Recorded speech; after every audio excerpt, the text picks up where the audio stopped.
Bonjour et bienvenue dans Shoseki, la série qui vous présente des livres japonais jamais traduits, jamais sortis hors du Japon. Je vous les présente, j'en ai fait un résumé. Aujourd'hui, on va s'intéresser à ce roman, le roman Mother. La série Mother, peut-être que certains d'entre vous connaissent par le biais de Super Smash Bros. Vous voyez le personnage de Ness et de Lucas, ils viennent de la série Mother. C'est une série un peu particulière, c'est une série de RPG, beaucoup inspirée de Dragon Quest, mais contrairement à Dragon Quest, Final Fantasy ou encore Ultima, c'est une série de RPG qui se déroule dans un univers contemporain, enfin contemporain de l'époque en tout cas, c'est-à-dire fin des années 80. Donc ici, pas de magie, de mage, pas de princesse. Voilà, on est vraiment dans un monde contemporain. Il y a des voitures, il y a des trains, des avions, un hôpital, un supermarché. Enfin voilà, c'est vraiment très contemporain. La naissance de la série, je vous en parlais un peu vite fait, tout commence dans la deuxième moitié des années 80. Shigesato Itoi. Shigesato Itoi, c'est un touche-à-tout. Il a même fait la voix du père des deux fillettes dans Mon voisin Totoro, à la demande de Hayao Miyazaki lui-même, quand même, faut le signaler. Puis un jour, il a une crise d'asthme particulièrement pénible, ce qui fait qu'il se retrouve cloîtré chez lui. Et à ce moment-là, pour tromper l'ennui, il joue à la console. C'est à ce moment-là qu'il se dit que le jeu vidéo est plus qu'un simple divertissement. Il se dit surtout que c'est un moyen de raconter des histoires. Il s'intéresse donc au RPG, notamment à Dragon Quest, mais il est quelque peu déçu, même s'il aime beaucoup le jeu. Il a l'impression que tous les jeux, tous les RPG en fait, sont tous calqués en fait vraiment sur le même modèle médiéval, fantasy quoi. Peuplé de dragons, d'épées, de princesses à sauver quoi. Et surtout, l'idée du héros prédestiné. Alors il a une idée, c'est de créer un RPG ancré dans le monde réel, un RPG qui parlerait du quotidien, des villes d'aujourd'hui, de l'étrangeté du réel. Il se met à imaginer les aventures d'un enfant qui serait confronté à des phénomènes psychiques paranormaux. Et voilà, ça c'était pour la naissance de Mother. La série Mother connaîtra un deuxième épisode, Mother 2, sorti en 94 sur Super Famicom, et un épisode sorti en 2006, Mother 3, sur Game Boy Advance. La série est malheureusement, à mon grand regret, parce que j'aime beaucoup cette série, elle est un peu morte. Itoi a déclaré qu'il n'y aurait pas d'épisode 4, mais sait-on jamais. Moi je continue d'espérer. C'est dans ce contexte qu'on vient chercher Saori Kumi pour écrire le roman. C'est un roman sorti le 25 août 1989. Et pour la maison d'édition, c'est Shincho Bunko, qui n'est pas une adaptation parfaite de l'œuvre. L'histoire est globalement la même. Ce qui change particulièrement, c'est que le point de vue n'est pas le point de vue du héros du jeu, mais le point de vue de Anna, qui est une jeune fille qui rejoint notre équipe dans l'aventure, qui a elle aussi des pouvoirs psychiques. Du coup, maintenant, on va s'intéresser au scénario du livre. Je vous ai fait un petit résumé que j'ai sur ma liseuse, juste ici. Chapitre 1. Le village du soleil de minuit. Aux confins du monde, loin au nord, au cœur d'un désert de glace, s'étendait le village de Snowman, un hameau minuscule, à peine un point sur la carte, où l'hiver semblait éternel. En été, le soleil de minuit baignait le ciel d'une lumière irréelle. Mais l'hiver s'étirait comme un rêve gelé, plongé dans une pénombre sans fin. Le soleil, fatigué, peinait à dépasser l'horizon, et la lumière, quand elle venait, n'était qu'un soupir pâle. Dans cette obscurité glaciale, un vent se leva. Il passa entre les maisons silencieuses, fit crisser les volets, glissa sur les toits enneigés, et souleva des volutes de neige qui tourbillonnaient dans les ruelles. Mais ce vent n'était pas comme les autres. Il ne venait pas au hasard, il cherchait quelque chose, ou quelqu'un.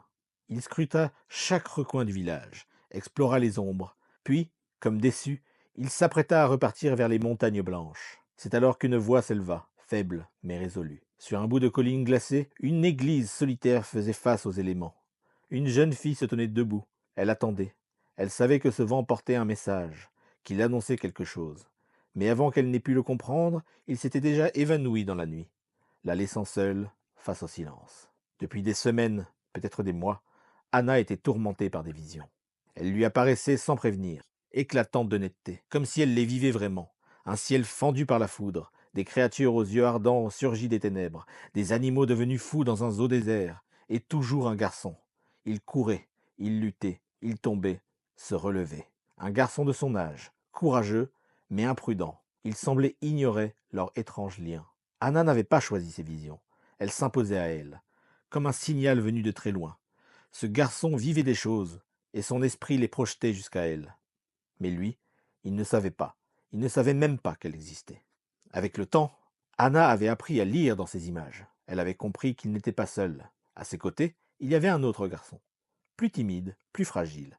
Un garçon qui avançait malgré la peur, les épaules tendues par l'effort. Il s'appelait Lloyd.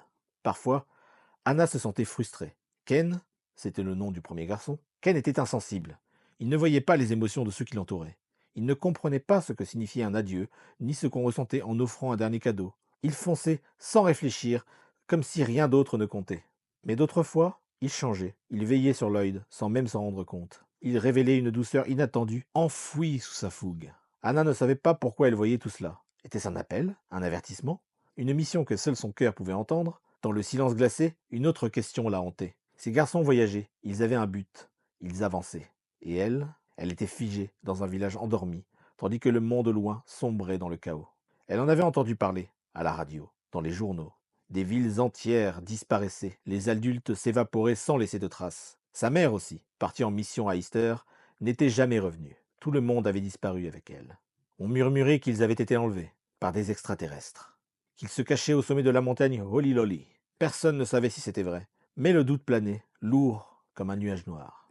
Son père, pasteur du village, priait chaque jour pour un miracle. Mais lui aussi était prisonnier, de sa foi, de son rôle. Il ne pouvait partir à la recherche de sa femme. Alors il priait pour que quelqu'un d'autre le fasse. Et Anna comprit. Ce n'était pas à lui de partir, c'était à elle. Elle seule pouvait quitter ce monde figé. Elle seule pouvait retrouver ses garçons. Elle seule pouvait répondre à l'appel. Le matin venu, alors qu'elle hésitait encore, la porte de l'église s'ouvrit en grand. Une lumière vive inonda la pièce. Deux silhouettes se tenaient dans l'encadrement. Un garçon à la casquette de travers, une batte de baseball sur l'épaule.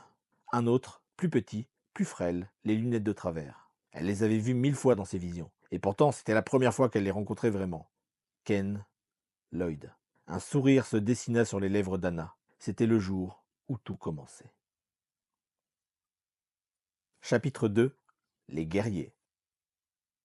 Le voyage venait à peine de commencer, et déjà la fatigue se faisait sentir. À peine sortie de Snowman, Anna sentait le poids du froid, de la neige et de l'incertitude s'alourdir sur ses épaules. Chaque pas dans la neige enneigée la rappelait à la réalité. Rien ne serait facile. Il devait atteindre la gare avant la nuit, mais alors qu'il progressait à travers les arbres blancs, Ken s'arrêta brusquement. Quelque chose clochait. Sans prévenir, il attrapa Anna et la tira violemment en arrière. Elle tomba dans la neige, son souffle coupé. Une fraction de seconde plus tard, des formes surgirent du sol. Silencieuses, rapides, des créatures aux griffes acérées fondirent sur eux. Ken réagit aussitôt, sa batte virevoltant avec une précision instinctive. Lloyd, plus méthodique, lança son boomerang dans le blizzard.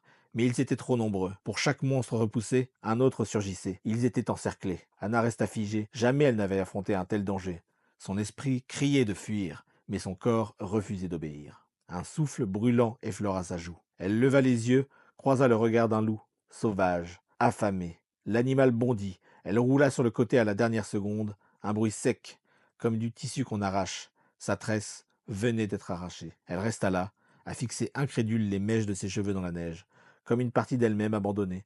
Un frisson glacé la traversa. Ken, lui, combattait encore. Il souriait. Même en pleine mêlée, il la provoqua, moqueur. À ses yeux, elle n'était qu'une fille faible, incapable de suivre. Elle aurait voulu lui répondre, mais aucun mot ne sortit. Finalement, les loups battirent en retraite. Ils disparurent dans la forêt, comme libérés d'un sortilège. Le danger s'était éloigné, mais la morsure de l'humiliation restait. Anna tremblait, pas à cause du froid, à cause de la rage. Elle n'était pas un poids mort. Elle ne le serait jamais. Lloyd s'approcha, inquiet. Il lui tendit la main, une main douce, un regard sincère. Il lui expliqua que Ken n'était pas méchant, juste maladroit, incapable d'exprimer ce qu'il ressentait, incapable d'admettre qu'il avait peur. Anna écoutait en silence. Lloyd était différent. Il n'avait pas la force brute, mais il savait parler, trouver les mots qui rassurent. Il plaisanta, fit semblant de ne pas trembler, se moqua de lui-même, puis, plus sérieux, il lui fit une promesse. Il la protégerait, même au prix de sa vie. Anna sentit son cœur se serrer. Ce n'était pas une déclaration, mais il était sincère, profondément. Elle ne pouvait accepter ça. Alors elle sourit, avec douceur, et lui répondit avec légèreté. Ils étaient camarades, ils devaient avancer ensemble, pas se sacrifier. Mais Ken surgit entre eux, furieux. Il les accusa de perdre du temps, de se relâcher, ils n'avaient rien vu, rien compris, il leur ordonna d'avancer. Ils atteignirent la gare juste avant le coucher du soleil, mais le train ne pouvait pas aller plus loin. Les voies étaient bloquées, il faudrait faire un détour par la ville d'Halloween. Ken, irrité, s'éloigna dans un coin. Anna l'observait. Il semblait opaque, inaccessible, comme si pour la première fois, elle n'arrivait plus à lire en lui. Lloyd tenta de la rassurer, il trouverait une solution. Le train partit et les emmena jusqu'à Halloween. La ville était étrange. Les passants, les employés de gare, tous semblaient déconnectés. Leurs gestes étaient trop lents, trop précis, leurs regards vides. Ken s'en rendit compte immédiatement. C'était un piège. mais il était trop tard pour faire demi-tour. À peine descendus, une atmosphère lourde les enveloppa. Le silence régnait, un silence anormal. Le guichetier leur annonça que le train ne repartirait pas avant plusieurs jours. Une avalanche, disait-il. Mensonge. Ken le savait, mais il ne pouvait rien prouver. Il serra les poings, impuissant. Ils étaient piégés. Ils cherchèrent un endroit pour dormir, mais Ken insista pour trouver une cabine téléphonique. Il voulait parler à son père. Anna le regarda, surprise. Cherchait-il du réconfort ou des informations? Son père, journaliste, avait peut-être accès à des vérités cachées. Elle ressentit un mélange d'admiration et de tristesse. Ils marchaient dans les rues désertes quand soudain ils furent encerclés. Des adultes, des silhouettes ordinaires, mais leurs yeux, rouges, leur démarche mécanique, possédée. Ken se redressa, prêt au combat. Lloyd se tendit. Anna frissonna. Il n'était plus humain. Une voix s'éleva, grave, accusatrice, puis une autre, féminine, prônant l'ordre et la discipline. Ils exigeaient des réponses. Où étaient leurs parents? Que faisaient-ils ici? Puis tous avancèrent. Lloyd s'effondra. Il se griffait la peau, victime d'un assaut psychique. Anna tenta de le relever, mais les voix dans sa tête étaient assourdissantes, trop fortes. Elle vacillait. Ken cria. Anna, dans le sac de Lloyd, le spray! Elle fouilla à l'aveugle. Ses doigts saisirent un cylindre froid, le super mocha spray. Elle pressa la buse. Un nuage piquant les enveloppa. Les adultes reculèrent, vacillants. Puis lentement, leurs yeux retrouvèrent leur éclat. Ils s'éloignèrent, comme sortis d'un rêve. Le calme revint. Ken se précipita vers Lloyd. Il posa une main sur son front. Une lumière douce s'échappa de sa paume. Anna retint son souffle. Il possédait ce don, la guérison. Il ne le savait peut-être pas, mais il l'avait. Elle l'observa en silence.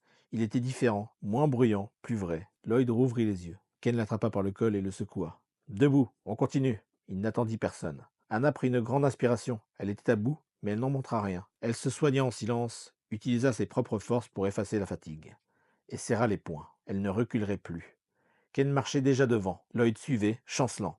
Anna, elle, accéléra le pas. Halloween les attendait. Chapitre 3. Le manoir hanté. La ville d'Halloween baignait dans une atmosphère étrange. La lune, dissimulée derrière un voile de brouillard, projetait une lumière pâle sur les rues désertes.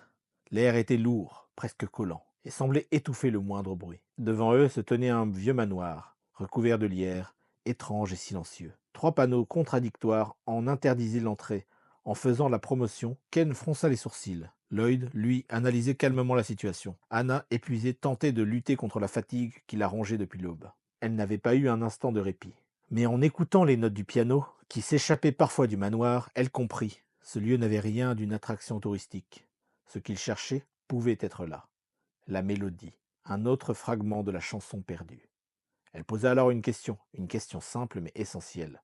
Pourquoi faisait-il tout cela? Pourquoi cette quête de musique dans un monde qui sombrait? Ken répondit, à contre-cœur. Il parla d'une matinée étrange, des objets qui bougeaient seuls, sa maison envahie d'une force invisible. Les jouets, les meubles, les murs eux-mêmes. Tout semblait devenu fou.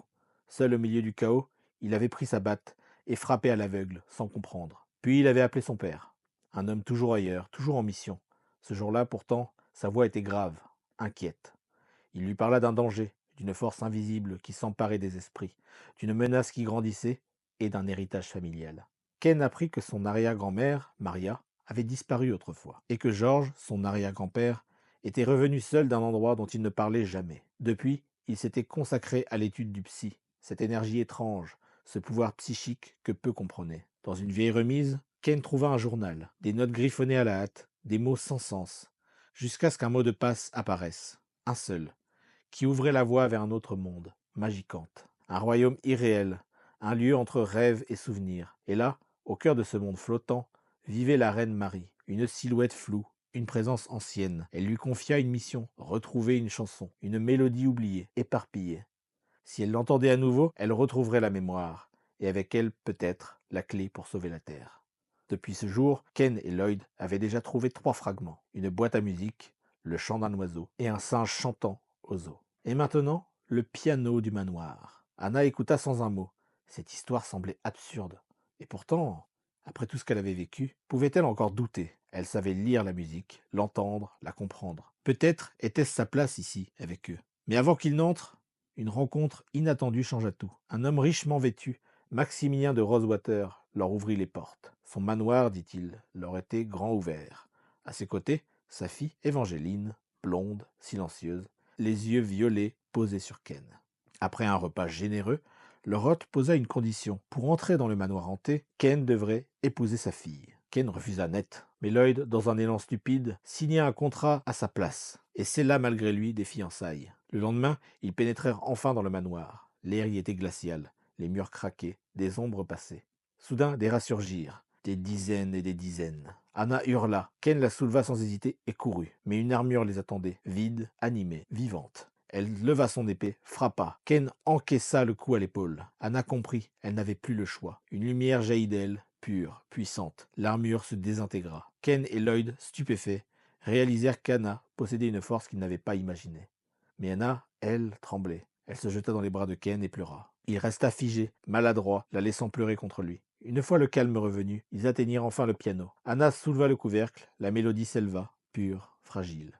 Un nouveau fragment. De retour chez Rosewater, une surprise les attendait. Les fiançailles étaient annulées. Tous les miroirs de la chambre d'Évangéline s'étaient brisés. Pour elle, c'était un signe, un mauvais présage. Plus tard, sur le chemin du retour, Anna, Ken et Lloyd lancèrent des confettis en riant. Une victoire. Un passant les réprimanda. Ce n'était pas un monstre, ni un esprit possédé, juste un habitant ordinaire. Et peut-être le signe que le monde, lentement, retrouvait un peu de normalité. Chapitre 4. Dans le désert. Le désert s'étendait à perte de vue. Un monde figé, silencieux, où chaque pas semblait inutile. À droite, du sable. À gauche, de la rocaille. Et devant, encore et toujours, l'horizon immobile. Même l'air semblait doré, chargé de particules en suspension. Quand ils se retournaient, ils voyaient leurs propres empreintes, puis le vent les effaçait, comme si leur passage n'avait jamais existé. Ils grimpaient parfois une butte, espérant apercevoir quelque chose au loin. Mais il n'y avait rien, juste une mer de dunes. Encore. Ils marchaient depuis des heures, peut-être des jours, ils ne savaient plus. Personne ne proposait de s'arrêter. Revenir en arrière, c'était perdre. Et ici, la défaite pesait plus lourd que la fatigue. Ils n'avaient pas lu le moindre guide. Ils ignoraient que ce désert était peuplé de fantômes de soldats, de trésors enfouis, de monstres et de motards fous. Ils n'avaient rien prévu, rien étudié, juste foncé. Seule la montre multifonction de Lloyd leur servait de boussole, un cadeau de son père, capable de tout indiquer, même le nord, même sous l'eau. Grâce à elle, ils avançaient vers l'est, vers le mont Roliloli. Mais la chaleur les brisait, Lloyd surtout, peinait à tenir. Son corps n'était pas fait pour ces épreuves. Il traînait les pieds, sa voix n'était plus qu'un souffle, puis il s'effondra. Ken, sans un mot, choisit un endroit à l'ombre et allongea Lloyd. Il sortit 2 canettes d'une boisson énergétique et en tendit une à Anna. Elle hésita, puis accepta de partager la sienne. Ils burent lentement. Anna sentit le liquide, tiède, soulager sa gorge. Quand elle croisa le regard de Ken, il détourna les yeux. Elle ne dit rien. Puis, dans un souffle, Ken se mit à ironiser sur leur situation. Ils auraient pu être dans un train climatisé, sirotant un soda au lieu de traverser l'enfer. Anna ne répondit pas. Elle imbiba un mouchoir de ce qu'il restait de sa boisson et le posa sur le front de Lloyd. Autour d'eux, le désert vibrait doucement, vivant. Anna contempla l'étendue, sentit une pensée étrange l'effleurer. Le désert avait-il une vie? Était-il jeune? Vieux?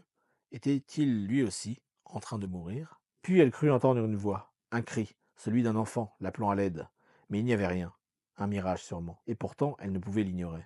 Soudain, dans le ciel, des points brillants apparurent. Ils bougeaient vite, en formation. Des dizaines de soucoupes métalliques, parfaitement synchronisées. Aucun doute, c'étaient des engins extraterrestres. L'urgence s'imposa. Ken et Anna traînèrent Lloyd derrière une dune. La poussière réveilla ce dernier. Il voulut se redresser. Ken l'en empêcha. Mais Lloyd, curieux, bougea. Trop. Anna hurla. Un scorpion rouge prêt à frapper se tenait tout près. Anna entra dans un état de concentration extrême. Par la pensée, elle calma l'animal, l'apaisa. Le scorpion se relâcha et repartit. Un instant de grâce, rompu par un choc. Ken, d'un geste brusque, avait envoyé le scorpion valser d'un coup de batte. Anna explosa. Ce n'était pas un ennemi, pas une menace, juste une créature vivante. Pourquoi toujours frapper? Ken répondit qu'il voulait protéger Lloyd. Mais pour Anna, c'était de la brutalité, pas du courage. Le ton monta. Lloyd les coupa. Il fallait se taire. Les vaisseaux passaient en formation, indifférents, méprisants. Leur silence résonnait comme une insulte. Mais à l'arrière de la formation, une forme étrange se dessinait. Un vieil avion, un bombardier DP-44. Ken, fasciné, récita tout ce qu'il savait du modèle. Mais l'avion tanguait, un vestige du passé, incapable de suivre. Soudain, l'appareil piqua du nez. Il descendait, droit sur eux. Ils coururent. Anna comprit trop tard qu'ils fuyaient en ligne droite. Ken, lui, resta sur place, bras écartés, comme prêt à arrêter l'avion. Le temps se figea. Lloyd plaqua Anna au sol. Une ombre passa au-dessus d'eux. Un souffle brûlant, puis le silence. Ken était toujours debout. Le nez du DP-44 s'était arrêté à quelques centimètres de son visage. Puis il s'effondra. Le pilote descendit, un vieil homme, soulagé, amusé de voir que personne n'était mort. Il leur offrit un repas et une nuit dans sa base abandonnée. Plus tard, il leur parla d'un cactus chantant, d'un endroit perdu près de ruines. Le vieil homme leur promit de les y conduire. Le lendemain, à bord de l'avion, ils survolèrent les ruines. Soudain, l'appareil piqua vers le sol. Cris, secousses, atterrissage brutal. Anna entendit à nouveau la voix. Une mélodie. Les cactus bordant les murs chantaient. C'était la cinquième mélodie. Il n'en restait plus que deux. Mais Anna sentait que quelque chose l'appelait sous les ruines. Malgré les risques, elle insista. Ils descendirent. Un labyrinthe absurde, peuplé de singes farceurs, les attendait. Puis une dalle s'enfonça sous les doigts d'Anna, et tout s'effondra. Le sol se brisa, les murs tremblèrent. Anna se retrouva isolée. Ken lui cria de sauter. Elle le fit, mais elle allait tomber. Ken la rattrapa. Lloyd s'agrippa à la batte. Leur force s'épuisait. Mais ils tinrent bon. Une ombre passa au-dessus d'eux. Le vieil homme, revenu à bord de son avion, jeta une échelle. Ils s'y accrochèrent. Une fois sauvés, ils aperçurent au loin une tour cachée derrière les ruines. Ken la frappa de sa batte. Un son s'éleva, et tout vacilla. Chapitre 5. Le cadeau de la reine Marie. Un parfum sucré flottait dans l'air, une brise douce, une musique étrange, un calme irréel. Quand Anna ouvrit les yeux, elle fut noyée dans un monde entièrement rose. Le sol ressemblait à des nuages. Des bulles nacrées flottaient, des rivières roses serpentaient entre des bâtiments de sucre et de soie. Tout brillait, tout chantait, tout semblait doux, trop doux. C'était Magicante. Anna l'avait déjà entrevue dans ses visions, mais rien ne l'avait préparée à ce qu'elle ressentait maintenant. Ce monde parfait l'oppressait. Sa beauté exagérée, ses couleurs pastel, ses habitants gracieux, tout lui paraissait irréel, comme un rêve qui refusait de finir. À ses côtés, Lloyd contemplait le décor, émerveillé. Ken, lui, souriait, les joues roses d'émotion. Anna seule résistait à l'envoûtement. Bientôt des fillettes surgirent, tirant Ken par la main, l'entraînant vers un palais de cristal. Lloyd suivit, ravi. Anna resta seule. Quand ils se retournèrent vers elle, ce fut avec une indifférence blessante, comme si elle n'existait plus. Elle entendait des murmures. Elle boude encore. Elle est trop sérieuse. Laisse-la, on s'amuse mieux sans elle. Des phrases qu'on ne pense pas entendre, mais qui transpercent le cœur. Anna sentit un froid s'installer en elle, mais elle serra les dents. Elle ne pouvait pas les laisser sombrer dans cette illusion. Ils avaient une mission. Le monde ne leur accorderait pas de répit. Elle se lança à leur poursuite, gravissant les escaliers irisés, traversant des ponts en sucre, cherchant leurs traces dans ce labyrinthe de douceur. Lorsqu'elle atteignit enfin le palais, elle comprit que la véritable épreuve commençait maintenant. Au bout d'un tapis moelleux, une femme était assise sur un trône de nacre, vêtue de pourpre, les cheveux blonds teintés de fraises. Elle tenait un sceptre long et fin. Son port était noble, sa beauté irréelle. C'était la reine Marie. Ken et Lloyd étaient là, figés, comme deux pages silencieux. Anna, tremblante, s'agenouilla, incapable de soutenir ce regard. Mais la voix de la reine s'éleva, douce et puissante à la fois. Levez-vous, mes enfants. Anna leva les yeux et fut surprise. Le visage de la reine n'était ni dur ni froid. C'était un visage tendre, presque enfantin, une douceur si profonde qu'elle en devenait dangereuse, une chaleur qui faisait fondre la volonté. La reine leur parla. Elle les remercia. Elle savait ce qu'ils avaient traversé. Elle voulait leur offrir un moment de repos. Mais Anna sentit la colère monter. Elle se redressa brusquement. Sa voix s'éleva dans la salle silencieuse. Comment pouvait-elle parler de repos, de paix, de félicité, alors que le monde brûlait encore, que des villes disparaissaient, que des enfants pleuraient sans comprendre? Elle ne pouvait pas accepter cette illusion. Son cri résonna dans le palais.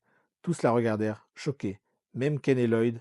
Elle s'attendait à être arrêtée, punie, mais rien ne vint. Au contraire, Ken et Lloyd lentement retrouvèrent leurs esprits. Le charme se brisa, leur regard revint vers elle. Claire, sincère, elle n'était plus seule. La reine, toujours sereine, soupira. C'est vrai, vous ne pouvez plus rester. C'est pourquoi je vous ai appelé, pour vous remettre ceci, un cadeau et une vérité. Elle leur parla de son amour, celui d'une mère pour ses enfants. Elle voulait les protéger, les garder près d'elle, mais elle savait qu'elle devait les laisser partir. Alors elle leur offrit trois objets. À Ken, une casquette rouge, symbole de courage. À Lloyd, des lunettes nouvelles, symbole de sagesse. Et à Anna, un collier, un cœur de rubis. Elle ne dit rien, mais ses pensées atteignirent Anna directement. L'amour est la clé. C'est toi, Anna, qui devras guider ces garçons. C'est ton amour qui fera d'eux des hommes. C'est ton courage qui les mènera. Anna voulut protester, dire qu'elle n'était qu'une fille ordinaire, mais la voix la coupa net. Ne sois pas faible, c'est ton rôle. Et maintenant, partez. Elle leva son sceptre, vers le champ de bataille. Le monde s'effondra en lumière. Ils furent projetés ailleurs. Lorsqu'ils rouvrirent les yeux, ils étaient entourés d'enfants, petits, sales, inquiets. Une fillette aux cheveux rouges les observa, puis, de sa petite voix, leur annonça qu'ils étaient à Easter. Le cœur d'Anna se serra. Easter, là où sa mère avait disparu. Elle pressa la fillette de questions. Mais trop vite, trop fort, l'enfant éclata en sanglots. Et toutes les autres suivirent. Anna paniqua, mais Ken, sans prévenir, se mit à chanter. Faux, fort, ridicule. Et pourtant, les enfants cessèrent de pleurer. Ils rirent, dansèrent, chantèrent. Anna les regarda stupéfaite. Puis, malgré elle, elle fut tirée dans la ronde, et elle rit, elle aussi. Après la danse, ils s'allongèrent dans l'herbe. Anna sentit le poids du collier contre sa poitrine. Était-elle vraiment prête? Elle ferma les yeux. Ken s'allongea près d'elle, tranquille, présent. Puis, la fillette aux cheveux rouges, nommée Amy, revint. Elle avait des informations. Et une promesse. Ils allaient les aider. Un bruit dans le ciel. Tous levèrent la tête. Un panier descendait lentement. Dedans, un bébé. Anna le reconnut aussitôt. C'était Noël, celui qui l'avait guidé par la pensée jusque dans le désert. Amy expliqua que ce nourrisson, trouvé un matin de Noël, possédait d'étranges pouvoirs. Il pouvait guérir, lire les pensées et même se téléporter. Mais Noël était déjà épuisé. Après avoir soigné Lloyd, il aurait besoin de repos avant de pouvoir les transporter à Valentine, leur prochaine destination. En attendant, Amy leur proposa de se laver, de se changer, de reprendre des forces. Anna acquiesça. Anna, fatiguée, acquiesça. Et tandis que le soleil déclinait sur Easter, un calme temporaire s'installa. La mission n'était pas finie, mais pour l'instant, ils avaient trouvé un havre de paix, avant la tempête. Chapitre 6. La ville des voyous, Valentine. La ville de Valentine s'étendait devant eux, sale et silencieuse sous le soleil du jour. Des papiers froissés volaient au vent, les canettes rouillées s'entassaient dans les coins d'ombre, les affiches défraîchies s'écaillaient sur les murs. L'endroit semblait abandonné, presque figé dans un temps trouble. Noël, flottant, comme à son habitude, leur expliqua que la ville n'était jamais vraiment vide. La nuit, elle s'éveillait, bruyante, dangereuse, vivante. Mais pour l'instant, c'était le calme avant la tempête. Sans dire un mot de plus, le bébé sombra dans un profond sommeil. Anna prit le panier avec précaution, le soulevant sans effort, et le groupe s'engagea dans les rues. Ils passèrent devant des bancs occupés par des silhouettes épuisées, virent une vieille femme nourrir des pigeons avant de fuir à leur vue, et croisèrent même un escarpin doré abandonné près d'un bosquet d'ombre et de rires étranges. Partout, la ville leur montrait des fragments d'histoires oubliées, toujours teintés de quelque chose de sale ou de triste. Arrivée près de la mer, Anna s'approcha, le cœur battant. Elle rêvait depuis toujours de voir l'océan, mais ce qu'elle découvrit la glaça, des vagues sombres, stagnantes, couvertes de mousse chimique. Aucun vent, aucun sel dans l'air, juste un silence désolé. Ce n'était pas l'océan de ses rêves. Il s'apprêtait à repartir quand, non loin d'un entrepôt, des moteurs de moto commencèrent à gronder. Des hommes en cuir, casques noirs et lunettes opaques, tournaient autour d'un colosse à la barbe rousse, furieux contre sa machine qui refusait de démarrer. Ken et Anna restaient prudents, mais Lloyd, fasciné, s'avança sans hésitation. Il discuta brièvement avec les motards, examina la moto du chef, puis se mit au travail. Quelques gestes précis, un diagnostic calme, et le moteur rugit enfin. Impressionnés, les motards lui firent un signe de respect. Le chef leur recommanda pourtant de quitter la ville au plus vite. Ce n'était pas un endroit pour les enfants. Un peu plus tard, dans un supermarché, Ken tenta sans succès de joindre son père depuis un téléphone public. Anna et Lloyd firent des courses pour Noël, se faisant même passer pour un jeune couple aux yeux du personnel. La situation mit Anna mal à l'aise, d'autant que Lloyd, fidèle à lui-même, expliquait tout cela d'un ton analytique. Elle alla trouver Ken pour lui en parler, espérant un peu de chaleur. Gêné, il détourna les yeux, ce qui l'amusa et la frustra à la fois. Mais très vite, Lloyd revint vers eux, surexcité. Il venait d'apprendre qu'un concert exceptionnel aurait lieu ce soir-là. Le chanteur, Hurricane Joe lui-même. Les places étaient toutes vendues, mais après une rude négociation avec un vendeur douteux, Ken parvint à obtenir 3 billets à prix d'or. À la tombée de la nuit, Valentine se métamorphosa. Les néons s'allumaient, la foule affluait, hétéroclite, bruyante, vêtue de cuir, de plumes ou presque de rien. Les enfants se fondirent dans la masse, discrets mais curieux. À l'entrée pourtant, tout s'écroula. Les billets étaient des faux. Ils n'entraient pas. Ken, fou de rage, s'effondra sur le trottoir. Anna restait debout, partagée entre la frustration et un étrange soulagement. Était-ce un signe du ciel pour l'éloigner de cette musique qu'elle avait toujours crue corruptrice? Lloyd, lui, ne s'avouait pas vaincu. Il proposa de tenter l'entrée par les coulisses. Refusé par les gardes, les 3 enfants se virent au bord de l'expulsion. Mais une silhouette maquillée surgit de l'intérieur, ordonna qu'on fasse silence. Elle disparut aussitôt pour prévenir quelqu'un. Et ce quelqu'un, c'était lui, Hurricane Joe. Le même homme que le chef des motards. Il les reconnut d'un rire bourru, leur demanda s'ils cherchaient encore leur fameuse chanson, puis leur ouvrit les portes. Le concert fut un déluge de sons, de lumière et d'émotions. Les guitares, la batterie, la voix rauque de Joe, tout résonnait dans les corps. Même Anna, d'abord figée, sentit peu à peu ses pieds battre la mesure. Les images défilaient dans sa tête, portées par la musique, souvenirs, paysages, visages. C'était beau, c'était vivant. Et pourtant, la mélodie qu'il cherchait n'était pas là. Dans les coulisses, Joe les accueillit avec bonhomie. Autour d'eux, Les musiciens plaisantaient, rangeaient leurs instruments. Un bouquet attira le regard d'Anna. Une plante aux pétales translucides, aux 7 couleurs de l'arc-en-ciel, la fleur de canon. Lloyd, bouleversé, supplia Joe de lui offrir cette fleur. Pour sa mère malade. Joe, grognon mais attendri, céda finalement.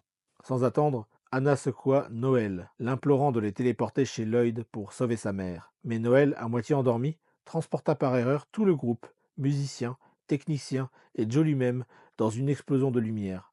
En un éclair, tous furent propulsés vers l'inconnu. Chapitre 7. Retour à la maison. Le décor qui les accueillit semblait tout droit sorti d'un rêve étrange. Des maisons blanches parfaitement alignées, des pelouses impeccablement tondues, des clôtures élégantes et des rues silencieuses baignées de lumière. C'était Thanksgiving, un quartier résidentiel cossu, paisible et irréel. Transportés d'un coup par le pouvoir de Noël, les enfants ainsi que tout le groupe de musiciens apparurent en plein milieu de ce tableau figé, tandis que les adultes paniquaient face à cette téléportation incompréhensible. Noël s'endormit aussitôt, épuisé.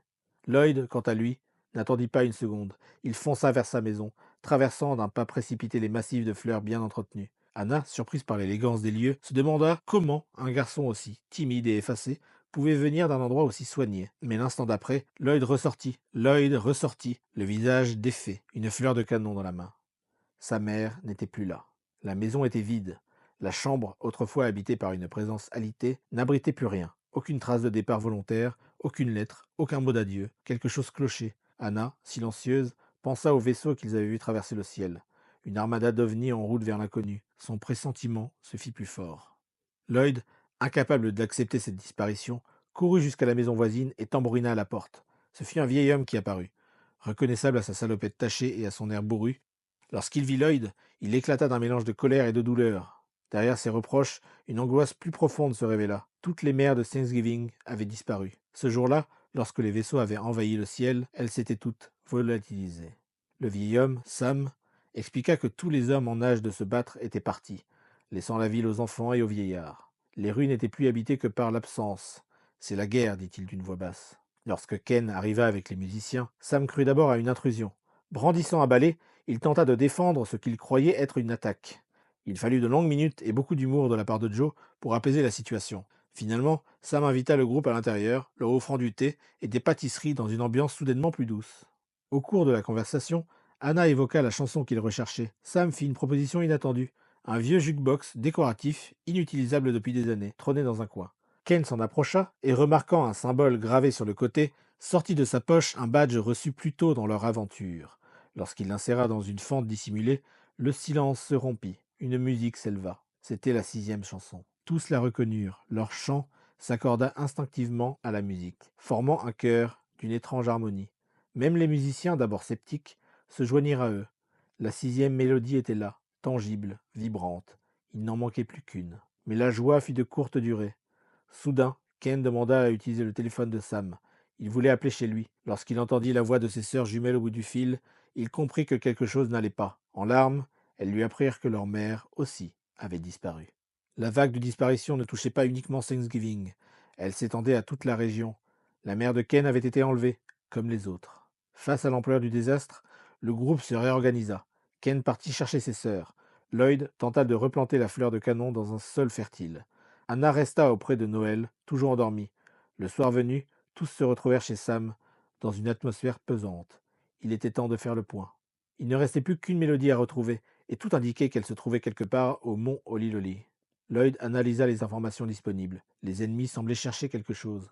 L'enlèvement des mères n'était pas une simple vengeance, c'était une stratégie. Ken évoqua alors une hypothèse. Et si le psy était la clé?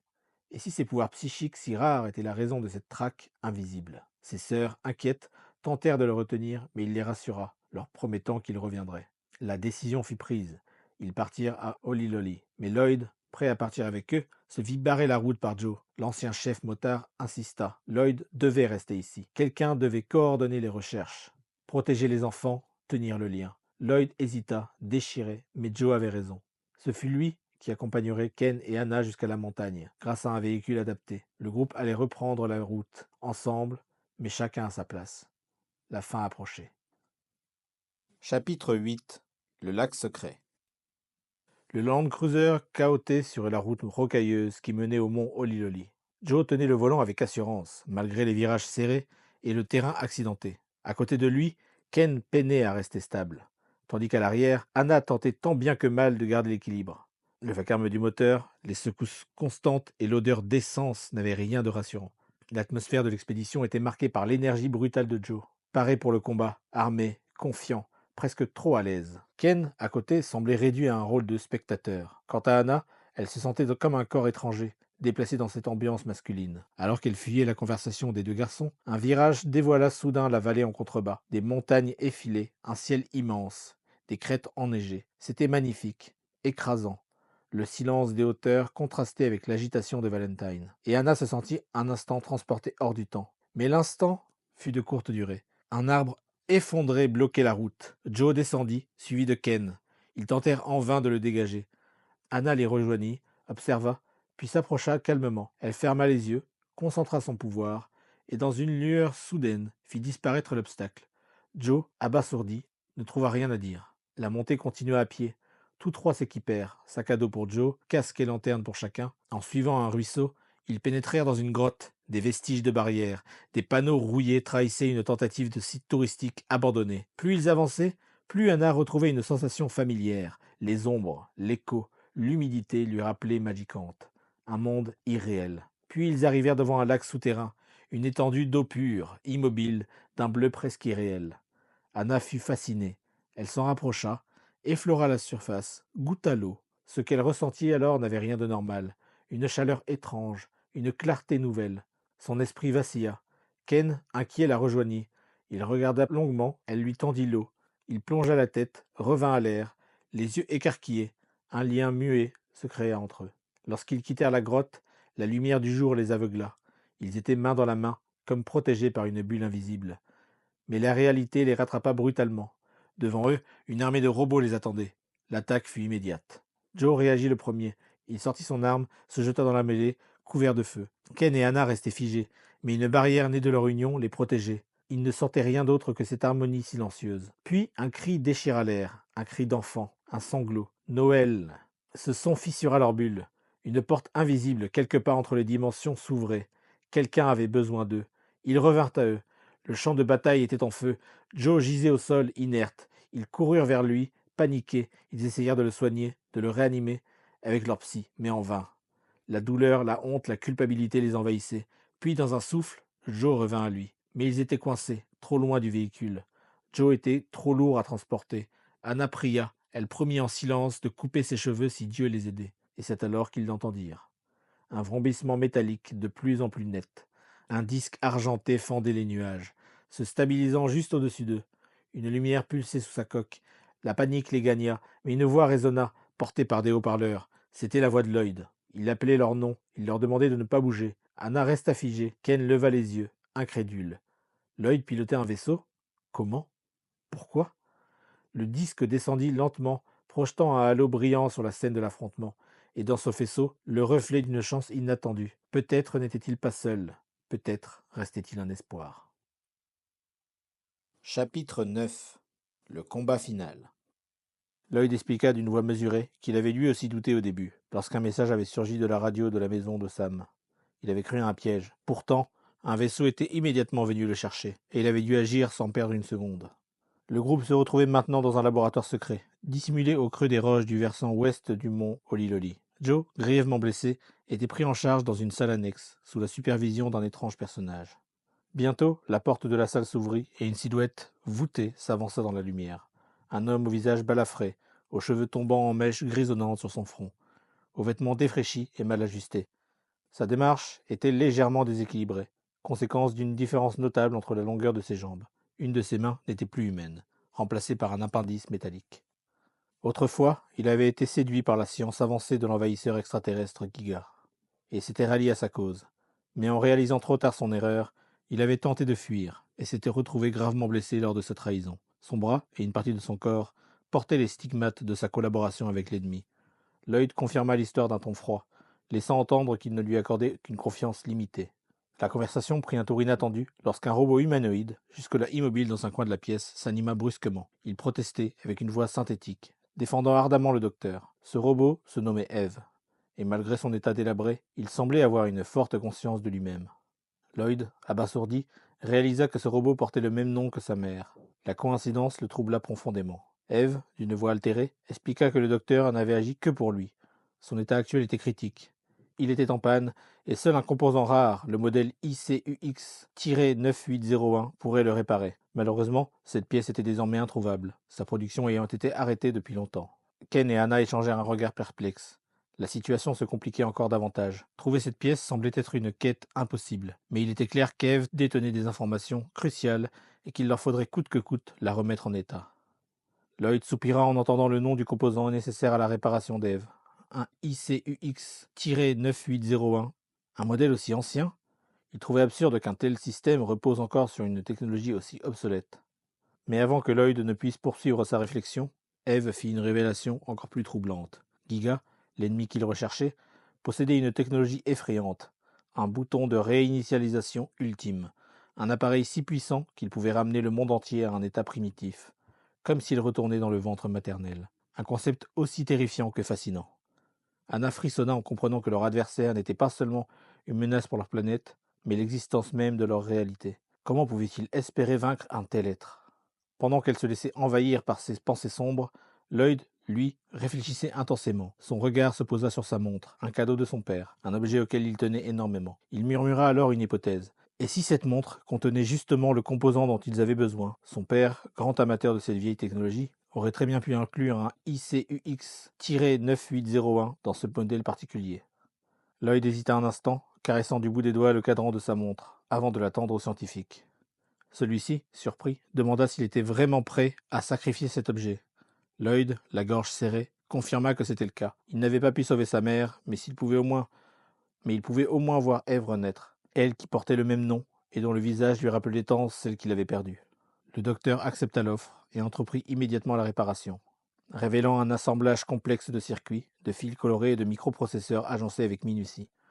C'était un véritable travail d'orfèvre, une technologie si avancée qu'elle en paraissait presque organique. Anna et Ken, fascinés, regardaient la scène en silence, tandis que Lloyd, d'abord réticent, ne put s'empêcher d'observer lui aussi. Puis soudain, son visage se figea.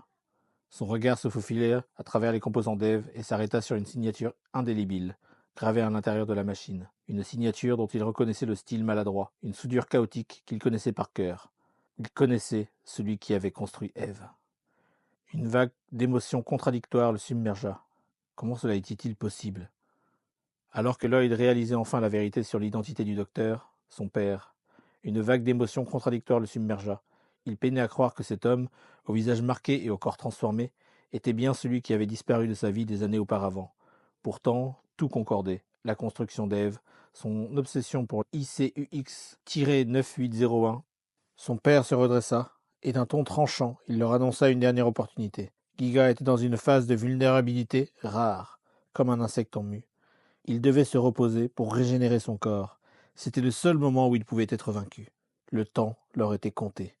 Il leur manquait encore une dernière mélodie. Partir maintenant serait de la folie. Mais le docteur ne leur laissa pas le choix. Il les provoqua, les mettant au défi, jouant sur leur orgueil et leur sens du devoir. Il les traita d'hésitants, d'indécis, insinuant que le destin reposait sur leurs épaules, mais qu'ils étaient trop peureux pour le porter. Ken fut le premier à réagir. Serrant les poings, il explosa de rage. Il ne reculerait pas. Anna et Lloyd échangèrent un regard. C'était peut-être insensé, mais c'était leur seule chance. Il était temps de mettre fin à cette guerre. Ils montèrent à bord d'un vaisseau prêté par le laboratoire. Eve, désormais opérationnelle, les accompagna. Tandis que la montagne s'éloignait sous eux, Anna observait les forêts défiler, silencieuses. Elle pensait à Lloyd, à sa dignité blessée, à sa relation gelée avec ce père si froid. Elle était restée debout, digne, même sans mots. Elle se demandait pourquoi cela lui pesait tant. Était-ce parce que, dans leur transformation, elle avait peur de les perdre? Mais leurs pensées furent interrompues. La voix synthétique d'Ève résonna. Ils approchaient de la base ennemie. Avant même qu'ils ne puissent se préparer, les premiers drones apparurent. En quelques secondes, le vaisseau fut frappé par une salve d'énergie. Les moteurs flambèrent. L'appareil perdit le contrôle, tournoyant follement. Dans l'habitacle, Anna fut projetée contre la paroi, le souffle coupé. Ken hurlait des instructions. Lloyd s'agrippait aux commandes. Eve tenta une sortie d'urgence, mais, oubliant d'activer ses propulseurs, elle fut projetée contre la coque avant de revenir à l'intérieur. Dans un silence gênant, le crash fut inévitable. Quand Anna reprit conscience, elle était cernée de visages émaciés, de corps hagards, des adultes, des prisonniers, des silhouettes sans nom. Tous l'entouraient, cherchant en elle un espoir, un souvenir. Ils la prenaient pour quelqu'un d'autre. Certains l'appelaient par d'autres noms, la confondaient avec des filles disparues. Leurs bras s'accrochaient à elle, leurs cris se mêlaient, leur détresse était palpable. Anna paniqua, elle cria, repoussa, mais rien n'y faisait. Sa peur grandissait. Elle libéra une décharge psy. Les corps reculèrent, certains chutèrent. Elle chercha à fuir, mais à chaque pas, une nouvelle main surgissait. Une femme immense la saisit, l'éleva dans les airs, l'écrasa dans une étreinte d'illusion maternelle. Anna résista, hurla, se libéra par la force. Une autre la saisit, une de ses connaissances de l'Église. Le cauchemar continuait. Les visages devenaient fous, les gestes incontrôlables. Les gens se battaient entre eux pour la toucher, la garder. Anna, terrifiée, comprit qu'elle ne pourrait pas s'en sortir. Elle libéra une autre onde psy, plus forte. Les cris cessèrent, le silence revint. Autour d'elle, le sol était jonché de corps, certains immobiles, d'autres blessés. Parmi eux, une femme hagarde, délirante, qui pensait visiblement qu'Anna était sa propre fille disparue. Anna chancela. Et si sa mère était là, parmi eux? Submergée par la culpabilité, elle tomba à genoux. Une nouvelle poussée de pouvoir menaçait d'exploser, incontrôlable. Elle ne pouvait plus contenir sa propre force. Mais au moment critique, quelque chose l'arrêta. Une force invisible, une main mentale, douce mais ferme, qui la retint. Une douleur fulgurante la traversa. Chaque cellule de son corps semblait se désintégrer. Sa conscience vacilla, mais resta éveillée. Finalement, elle s'effondra. Avant de toucher le sol, des bras puissants la rattrapèrent. Lorsqu'elle entr'ouvrit les yeux, Ken et Lloyd étaient là, penchés sur elle, inquiets. Elle les remercia d'une voix faible, croyant que Ken l'avait empêché de perdre le contrôle. Mais il sembla surpris par cette affirmation. Ce n'était pas lui. Mais alors, qui? Tandis qu'elle luttait contre son vertige, Anna essaya de comprendre ce qui venait de se passer. Était-ce Noël? Ou même la reine Marie qui l'avait stoppée? Pourtant, la voix qu'elle avait entendue ressemblait étrangement à celle de Ken. Une illusion? Une perception distordue? Alors qu'elle tentait encore de rassembler ses esprits, Lloyd leur expliqua que les prisonniers de la base étaient sous l'influence des extraterrestres. Comme lors des précédents événements, il mentionna l'existence d'un autre dôme, où ils pourraient retrouver leurs proches. Anna acquiesça, prête à avancer, mais Ken l'arrêta brusquement, portant une main hésitante à son visage. Quelque chose avait changé. Lorsqu'elle tourna les yeux, elle découvrit ses cheveux. Blancs. Sa chevelure entière avait perdu sa couleur. Jadis d'un blond profond et soyeux, elle était à présent d'un blanc immaculé, comme une neige éclatante sous un ciel d'hiver. Le choc de cette transformation fut plus douloureux encore que la souffrance physique qu'elle avait endurée. Elle effleura ses mèches, incrédule. Cela ne reviendrait jamais à la normale. C'était un sacrifice involontaire, une conséquence de l'épreuve qu'elle venait de traverser. Les larmes lui montèrent malgré elle. Mais Ken la réconforta avec maladresse. Il lui assura que ses cheveux étaient magnifiques, qu'elle était encore plus impressionnante ainsi. Lloyd, fidèle à lui-même, tenta de plaisanter en disant que c'était très stylé, presque métallique.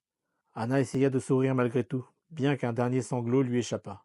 Alors qu'elle tentait de se lever, ses forces la trahirent. Ken lui proposa aussitôt de la porter. Elle hésita, mais finit par s'agripper à lui. Son dos trembla légèrement sous elle. D'abord amusée, elle pensa qu'il était trop fatigué, mais il se justifia précipitamment. Ce n'était pas lui qui tremblait, c'était le sol. Une secousse colossale les interrompit brusquement.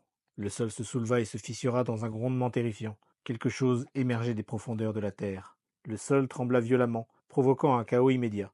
Les prisonniers, déjà affaiblis, s'effondrèrent les uns sur les autres dans un désordre total, leurs cris résonnant contre les parois du dôme. Ken, Lloyd et Anna luttèrent pour ne pas être séparés, s'agrippant désespérément les uns aux autres, pour ne pas être emportés par la foule paniquée. Soudain, un gigantesque vaisseau mère surgit du sol, brisant les structures du dôme dans son ascension. Une forme colossale, couverte de lumière scintillante, semblable à un énorme disque doré, s'éleva lentement, traversant les débris et les murs effondrés. Un bourdonnement assourdissant emplit l'air, accompagné d'une voix étrange et perçante, qui semblait résonner directement dans leur esprit. Le nom de Giga fut répété à l'unisson par les prisonniers, en particulier par les mères envoûtées, qui l'appelaient avec une vénération troublante, le considérant comme leur propre enfant. Cette dévotion malsaine fut accueillie par un rire sinistre et désincarné, qui sembla secouer toute la structure du vaisseau. Mais avant que quiconque ne pût réagir, une silhouette flamboyante traversa le ciel. Eve, son armure scintillant sous les flammes de son propulseur dorsal. Avec une confiance inébranlable, elle défia Giga, se positionnant courageusement devant le vaisseau mère. Son intervention sembla presque dérisoire, car face à la titanesque puissance de l'ennemi, elle paraissait minuscule. Un instant plus tard, le combat commença, mais il se termina aussitôt. Le vaisseau mère, sans la moindre hésitation, tira un rayon d'énergie pure, traversant Eve en un instant. Son corps de métal brûlant se tordit violemment alors qu'elle s'écrasa au sol, gravement endommagée. Les trois amis se précipitèrent vers elle, mais ils ne purent que constater son état irréparable. Dans un dernier effort désespéré, Ève leur transmit un message, la huitième mélodie. Cette note oubliée, essentielle à leur quête, résonna dans l'air alors que les circuits de l'androïde s'éteignaient définitivement. À cet instant précis, le monde entier bascula. L'espace et le temps se distordirent, enveloppant Ken, Anna et Lloyd dans une étrange spirale onirique. Leur perception se brouilla, et ils se retrouvèrent projetés dans un flot d'images et de souvenirs qu'ils n'avaient jamais vus, comme s'ils étaient spectateurs d'un passé oublié. Ils assistèrent à une scène ancienne, aux origines de tout ce conflit. Un couple humain, George et Maria, face à une créature extraterrestre, une expérience sur des formes de vie humaine, un enlèvement, un enfant qui ne devait jamais naître. C'était l'histoire cachée derrière Giga, et ils étaient sur le point d'en comprendre la vérité. Le passé se révéla dans un tourbillon de souvenirs enfouis. Maria et George s'étaient liés d'amitié avec une race inconnue. Maria, enceinte, échangea avec un être étrange qui lui confia qu'eux aussi possédaient des enfants, bien que pondus sous forme d'œufs. Une relation maternelle inattendue naquit entre eux, unissant deux espèces que tout opposées. Mais une catastrophe approchait. Une comète menaçait la Terre. Maria entra en travail prématuré et dans l'urgence, leur ami extraterrestre, détenteur de psy, tenta une ultime solution. Il confia à Maria et George un œuf non éclos qui mettrait 150 ans à éclore, leur demandant de veiller sur lui comme un enfant. Maria accepta, promettant d'élever ce qu'elle appellerait Giga. Cependant, tout ne se passa pas comme prévu. George s'enfuit sur Terre avec leur enfant humain, tandis que Maria resta sur le vaisseau pour préserver l'œuvre de Giga. Mais le système de stase, censé la protéger, dysfonctionna. Elle perdit ses souvenirs humains et devint la reine Marie, créant le monde de Magicante dans son esprit brisé. Pendant ce temps, Giga naquit seul, abandonné, sans comprendre les humains. L'histoire cachée éclata au grand jour. La reine Marie retrouva la mémoire, et dans un ultime élan, se remémora la berceuse qu'elle chantait jadis à Giga. Son chant résonna à travers la montagne, mêlant passé et présent dans un écho bouleversant. Ken, Anna et Lloyd se joignirent à elle, suivis par la foule rassemblée dans le dôme. Leur chant traversa l'espace et atteignit Giga. Le colossal vaisseau mère trembla, son immense carapace scintilla d'éclairs rouges alors que la voix de la reine et des trois enfants brisait la volonté du monstre. Giga se débattit, refusa cette chanson qu'il reconnaissait trop bien. Mais il était trop tard. Partout dans le monde, les survivants reprirent en chœur la mélodie. Le chant grandit, se propagea, enveloppa la planète d'une vague d'émotions pures. Même ceux qui étaient sous contrôle retrouvèrent leur lucidité et chantèrent sans même comprendre pourquoi. L'attaque finale de Giga fut impuissante face à cette force. Ce n'était pas une guerre que l'on gagnait avec des armes, c'était un combat de sentiments. Et Giga, en dépit de toute sa puissance, n'avait jamais appris à y faire face. Le chant universel s'éleva, porté par chaque être vivant. Orgue de foire, canari, jukebox, tous reprirent la mélodie de Maria, celle qui, autrefois, apaisa un enfant extraterrestre. La planète entière chanta à l'unisson, formant une vague d'émotions pures. Giga se tordit sous l'impact. Ce n'était pas une attaque, pas une arme, c'était l'amour maternel qu'il ne pouvait supporter. Il hurla, appela désespérément une présence qui lui avait été arrachée. Maman, où es-tu? Viens me chercher. Les souvenirs affluèrent, et au sommet de Magicante, Maria l'attendait, les bras grands ouverts. Dans un geste intemporel, elle berça l'enfant qu'elle n'avait jamais pu élever. Giga retrouva enfin celle qu'il avait aimée jadis, et se laissa emporter. Dans ce dernier voyage, Maria lui promit qu'il n'était plus seul, qu'il pouvait partir en paix. Avant de disparaître, Giga relâcha tous les prisonniers. Ken, Anna et Lloyd assistèrent incrédules au retour de leurs propres parents. Les familles se retrouvèrent, les étreintes remplacèrent la peur, la menace avait disparu. Dans un dernier éclat, le vaisseau mère s'éleva, transportant avec lui l'enfant perdu, guidé par sa mère de substitution. Il disparut dans le ciel étoilé, ne laissant qu'une dernière vision fugace, celle d'un enfant heureux serré dans les bras de Maria. La terre était sauvée. Chapitre 10. Vers le prochain voyage. Au sommet du mont Oliloli, le ciel était d'un bleu éclatant, traversé par des hélicoptères, des avions et des dirigeables venus de toutes parts.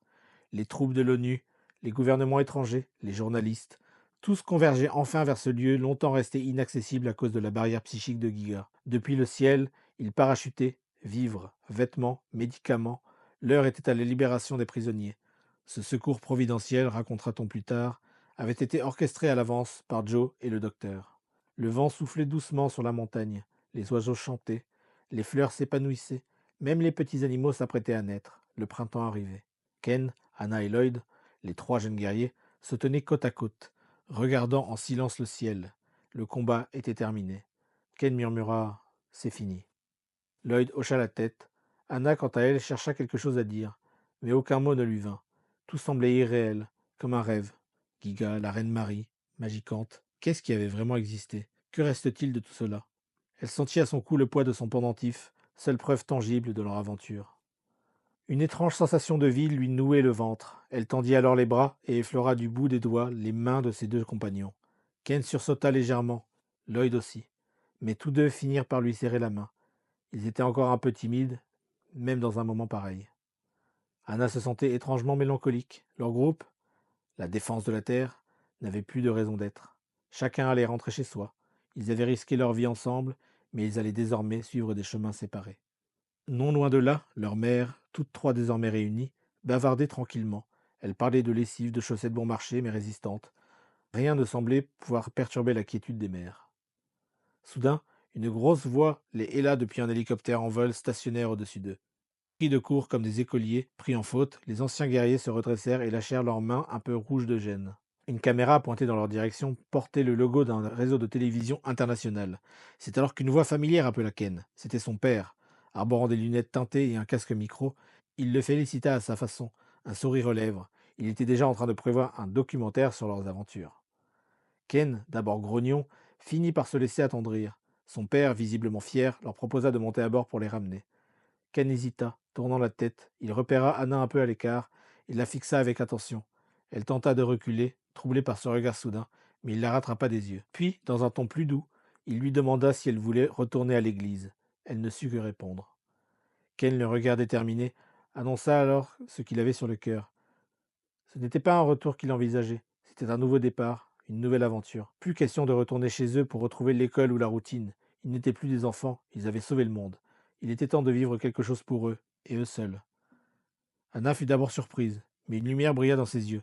Cette fois, elle hocha la tête sans hésiter. Oui, elle était prête. Ses doigts se posaient inconsciemment sur son ventre, et un sourire se dessina sur ses lèvres, un peu comme celui que portait autrefois la reine Marie. En contrebas de la montagne, les cerisiers étaient déjà en fleurs. Fin. Et voilà, c'est là que se termine notre aventure dans le monde de Mother. J'espère que ça vous a plu. N'hésitez pas à me dire ce que vous en avez pensé dans les commentaires. Si vous n'êtes pas encore abonné à la chaîne, je vous invite à le faire, à laisser un pouce et à activer la cloche. Voilà. Et puis nous, on se redit à bientôt pour un prochain épisode.